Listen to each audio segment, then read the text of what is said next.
Hello students, welcome to RNM academy channel. Students, आज के video का टॉपिक है कपलिंग, क्लचेस एंड ब्रेक्स और सब्जेक्ट का नाम है बेसिक मैकेनिकल इंजीनियरिंग। इस सब्जेक्ट में कई बार क्वेश्चन पेपर में मिनिमम 5 मार्क का एक क्वेश्चन होता है, explain coupling, clutches and brakes. तो तीनों के क्या फंक्शन है, कितने प्रकार है, वो सभी के बारे में आज हम इस वीडियो में जानेंगे। और इतना आप अगर एग्जामिनेशन में लिखेंगे तो 5 मार्क का क्वेश्चन को आप जस्टिस दे सकेंगे। और स्टूडेंट्स, मेरी पढ़ाने की स्टाइल आपको पसंद आती है, ये सभी वीडियोस आपको आपकी जो पढ़ाई की बारे में वैल्यू एडिशन करते हैं, तो मेरी चैनल को अगर आपने सब्सक्राइब नहीं किया तो ज़रूर से सब्सक्राइब कर दीजिए और बेल आइकन का बटन भी दबा दीजिए, जिसकी वजह से आगे आने वाले जितने भी वीडियोज़ है अलग अलग टॉपिक के, वो आपको टाइमली मिलते रहेंगे। चलिए टॉपिक स्टार्ट करते हैं, कपलिंग वाला। तो स्टूडेंट्स, पहले समझ लेते हैं what is a coupling. Coupling है क्या? So coupling is a device use to connect two shafts at their ends. Shaft के जो दो एंड है, वो एंड को जोड़ने का काम कपलिंग का है। और क्यों जोड़ते हैं? For transmitting power. Power transmission के लिए हमें जो दो एंड्स है शाफ्ट्स के, वो जोड़ने हैं, और वो जोड़ने का काम कपलिंग का है। अभी शाफ्ट की लेंथ की एक लिमिटेशन है। ज़्यादा से ज़्यादा हम 7 मीटर से 10 मीटर तक का शाफ्ट प्रोड्यूस कर सकते हैं, 7 to 10 मीटर। अभी शाफ्ट की ये लेंथ की लिमिटेशन है। क्यों लिमिटेशन है? कि इससे बड़ा या लेंथ वाला शाफ्ट फैब्रिकेट करना या ट्रांसपोर्ट करना मुश्किल होता है। तो ये लेंथ की लिमिटेशन की वजह से अगर मुझे लार्ज शाफ्ट चाहिए तो एक से ज़्यादा शाफ्ट को हम ज्वाइन कर सकते हैं, और जोड़ने का जो काम है वो कपलिंग का है। सो एक बड़ा शाफ्ट हम बना सकते हैं कपलिंग की वजह से। अभी मशीनरी में जो कपलिंग यूज होती है उसके पर्पसेस क्या है वो समझ लेते हैं। पहला है, मैंने लिखा है मोटर एंड जनरेटर। तो ऐसे दो शाफ्ट जो सेपरेट मैन्युफैक्चर करते हैं और वैसे शाफ्ट को जोड़ना है। लाइक मोटर का शाफ्ट अलग है, जनरेटर का शाफ्ट अलग है, दोनों को अलग से मैन्युफैक्चर किया है और फिर कपलिंग की वजह से जोड़ा गया है। तो जब रिपेयरिंग की नौबत आती है या प्रॉब्लम होता है, डिसकनेक्शन करने की ज़रूरत है, तो कपलिंग की वजह से हम एक शाफ्ट को सेपरेट कर सकते हैं। सो हम कह सकते हैं कि coupling is use to join two shafts which are separated, which are manufactured separately. Coupling ऐसी जगह भी यूज होती है जहां स्लाइट मिस अलाइनमेंट है शाफ्ट के बीच। मिस अलाइनमेंट मीन्स दोनों की एक्सिस में थोड़ा फर्क है। मान लो कि ये एक शाफ्ट है और उसकी ये एक्सिस है, ऐसे ये दूसरा शाफ्ट है और उसकी एक्सिस थोड़ी सी ऑफसेट है, तो दोनों के बीच वो सेंटर लाइन नहीं है, तो थोड़ा सा मिस अलाइनमेंट है, तो भी हम कपलिंग की वजह से उसको ज्वाइन कर सकते हैं। फिर कपलिंग का पर्पस क्या है कि शॉक लोड जो आता है तो उसके सामने भी कपलिंग हमें वो शॉक लोड जो है उसको रिड्यूस करती है। So to reduce the transmission of shock loads to the shaft, shaft पर जो शॉक लगता है उसको रिड्यूस करने का काम भी कपलिंग का है। हम कह सकते हैं it reduces the shock load and it prevents the overload. Prevention या प्रोटेक्शन देता है। It protects against overload. तो ये सभी फंक्शन कपलिंग के हैं। हम इतना याद रखेंगे, टू शाफ्ट को ज्वाइन करने के लिए कपलिंग का यूज होता है। स्टूडेंट्स, अभी बात करते हैं क्लासिफिकेशन ऑफ कपलिंग्स। कपलिंग्स के कितने प्रकार हैं? तो बेसिकली देयर आर 2 टाइप्स। आप देख सकते हैं, एक है रिजिड कपलिंग और दूसरा है फ्लेक्सिबल कपलिंग। दोनों के बीच फर्क क्या है वो समझ लेते हैं। रिजिड कपलिंग में जो दोनों शाफ्ट हम जोड़ते हैं वो एक्सियल अलाइनमेंट में होते हैं। मीन्स एक शाफ्ट की एक्सिस एग्जैक्टली मैच होती है दूसरे शाफ्ट की एक्सिस के साथ, तो यहाँ एक्सियल अलाइनमेंट है, ऐसा हम कह सकते हैं। एक्सियल अलाइनमेंट है, अलाइनमेंट। जबकि फ्लेक्सिबल कपलिंग की बात करें तो फ्लेक्सिबल कपलिंग में मिस अलाइनमेंट है थोड़ा सा, और वो मिस अलाइनमेंट लेटरल भी है, lateral as well as angular. ये दोनों की तरह मिस अलाइनमेंट है तो भी हम इसको जोड़ सकते हैं, वो फ्लेक्सिबल कपलिंग है। बात करें तो ये एक शाफ्ट है, सपोज इसकी एक्सिस ए है, दूसरा शाफ्ट मान लो कि यहां पर है, उसकी एक्सिस यहां पर है, तो दोनों एक्सिस कोइंसाइड नहीं है, एक्सियल अलाइनमेंट नहीं है, तो ये लिटरल है। अभी एंगुलर मीन्स ये शाफ्ट की एक्सिस यहां है और दूसरा जो शाफ्ट है वो लाइक यहां पर है, तो ये एंगुलर मिस अलाइनमेंट है। तो एंगुलर हो या लेटरल थोड़ा सा है तो उसको हम जोड़ सकते हैं, that is a flexible coupling. अभी रिजिड कपलिंग के 3 टाइप है, स्लीव कपलिंग भी कह सकते हैं, या बॉक्स कपलिंग, या मफ कपलिंग। दूसरा जो प्रकार है वो स्प्लिट मफ कपलिंग, और तीसरा प्रकार है वो फ्लैंज कपलिंग।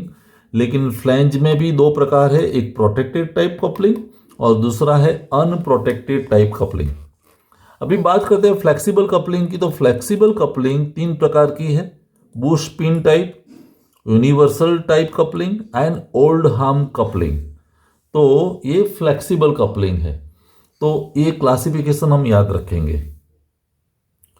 स्टूडेंट्स अभी क्लच समझ लेते हैं, डेफिनेशन ऑफ क्लच। क्लच क्या है? Clutch is a mechanical device which is used to transmit motion and power from driving to driven shaft in such a way that driven shaft can be started or stopped as per requirement without stopping the driving shaft। आप imagine कीजिए कि एक shaft जो घूम रहा है, जहां से मोशन स्टार्ट होती है वो ड्राइविंग शाफ्ट है, और दूसरा शाफ्ट है वो ड्रिवन शाफ्ट है। मान लो कि ये ड्राइविंग शाफ्ट है, दिस इज ड्राइविंग शाफ्ट, और इसके साथ कनेक्शन में है वो ड्रिवन शाफ्ट है, वो ड्रिवन है। अभी दोनों घूम रहे हैं, लेकिन क्लच की वजह से मैं ड्रिवन शाफ्ट को बंद या स्टार्ट कर सकता हूं। ये ड्राइविंग शाफ्ट तो घूमता ही रहेगा ऐसे, इसकी मोशन चालू है, लेकिन इसको कनेक्ट करेंगे तो ये घूमेगा, डिसकनेक्ट करेंगे तो वो स्टॉप हो जाएगा। तो स्टार्ट, ड्रिवन शाफ्ट को मुझे स्टार्ट करना है, बंद करना है, वो क्लच की वजह से पॉसिबल है। अगर एंगेज करेंगे तो ये ड्रिवन शाफ्ट घूमेगा, डिसएंगेज करेंगे तो ये बंद रहेगा, लेकिन ये तो घूमता रहेगा। तो ड्रिवन शाफ्ट की वजह से हम रिक्वायरमेंट काम, जो रिक्वायर्ड वर्क है वो कर सकते हैं। तो क्लच का रोल है एंगेजमेंट एंड डिसएंगेजमेंट का। एंगेज किया तो मोशन ट्रांसमिट हुआ, डिसएंगेज किया तो मोशन स्टॉप हो गया, लेकिन ड्राइविंग शाफ्ट वाला मोशन तो चालू रहेगा, लेकिन इसकी इफेक्ट जो मशीन चल रहा है ड्रिवन शाफ्ट की वजह से वहां पर नहीं आएगी। और यही चीज का हम इस्तेमाल करते हैं ऑटोमोबाइल में। जब भी हम व्हीकल में क्लच को प्रेस करते हैं तो वो डिसएंगेजमेंट होता है, फिर रिलीज करते हैं तो वो एंगेजमेंट होता है, और इसकी वजह से हम गियर चेंज कर सकते हैं, first gear to second gear, second to third, third to fourth, फिर एंगेज डिसएंगेजमेंट करके वो गियर शिफ्टिंग हो सकता है। और अभी हम ये समझेंगे कि क्लच का लोकेशन कहाँ होता है। तो clutch is install between the engine and the gear box. इसका लोकेशन है between engine and gear box,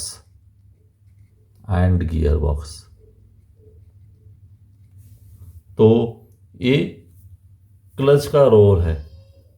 और एंगेजमेंट और डिसएंगेजमेंट कैसे करते हैं? पैडल को अप्लाई करते हैं, पैडल प्रेसिंग की वजह से डिसएंगेजमेंट होगा, पैडल को रिलीज करेंगे तो एंगेजमेंट होगा। I hope it is clear. तो स्टूडेंट्स, क्लच के टाइप्स या क्लच का क्लासिफिकेशन भी आप याद रखें।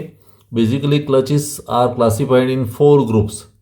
एक है मैकेनिकल क्लच, दूसरा है pneumatic clutch, hydraulic clutch and electromagnetic clutches.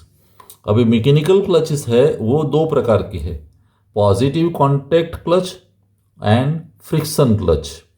Positive contact clutch जो है वो 2 प्रकार के हैं, jaw clutch and toothed clutch. And friction जो क्लचेस है उसको हम 3 कैटेगरी में बांटते हैं, डिस्क क्लच है, कॉन क्लच है एंड साइंट्रिफ्यूगल क्लच है। तो मैकेनिकल क्लचेस के ये सब प्रकार है। तो ये सिंपल क्लासिफिकेशन वाला चार्ट है, वो आप याद रख सकते हैं क्लचेस के लिए। स्टूडेंट्स, अभी लास्ट टॉपिक है ब्रेक। तो ब्रेक क्या है? डेफिनेशन दी गई है, brake is a device by means of which artificial frictional resistance is applied. हम यहाँ रेजिस्टेंस अप्लाई करते हैं और वो है आर्टिफिशियल फ्रिक्शनल रेजिस्टेंस। जैसे कोई मूवमेंट हो रही तो ऑपोजिट डायरेक्शन में हम जो रेजिस्टेंस अप्लाई करते हैं तो वो स्टॉप हो जाएगी या मोशन कम हो जाएगी। तो here resistance is applied to a moving machine member in order to retard means कम करने के लिए, और stop motion of a machine, तो मशीन की जो मोशन है उसको कम करने के लिए या बिल्कुल बंद करने के लिए जो ऑपोजिट डायरेक्शन में हम जो रेजिस्टेंस अप्लाई करते हैं वो ब्रेक का काम है। और ब्रेक करता क्या है, इट एब्सॉर्ब्स काइनेटिक एनर्जी। तो जो मूविंग मेंबर है उसकी काइनेटिक एनर्जी एब्सॉर्ब कर लेती है और वही काइनेटिक एनर्जी फिर कन्वर्ट होती है हीट एनर्जी में, और वो हीट एनर्जी सराउंडिंग में हम रिलीज करते हैं। तो ये ब्रेक का फंक्शन है। हीट एनर्जी जो जनरेट होगी वो थ्रू एयर, और ब्रेक ड्रम जो है वो एयर या वाटर के जरिए उस हीट को हम सराउंडिंग में रिलीज करते हैं। So this is the function of the brake. और एट द लास्ट जो है वो क्लासिफिकेशन ऑफ ब्रेक्स। तो ब्रेक के क्लासिफिकेशन में 3 प्रकार की ब्रेक है, mechanical brake, electrical brake and hydraulic brake. और मैकेनिकल जो ब्रेक है वो उसके 4 प्रकार है, block brake, band brake, internal और external expanding shoe brake and disc brake. तो ये 4 टाइप से मैकेनिकल ब्रेक के। तो यहाँ ब्रेक का क्लासिफिकेशन भी आप आसानी से लिख सकते हैं एग्जामिनेशन में। तो स्टूडेंट्स, आज का जो टॉपिक था उसमें हमने जाना what is coupling, what is clutch and what is brake, और तीनों के टाइप्स भी हमने देख लिए हैं। मिलेंगे नेक्स्ट वीडियो में। Thank you for watching. Thank you very much.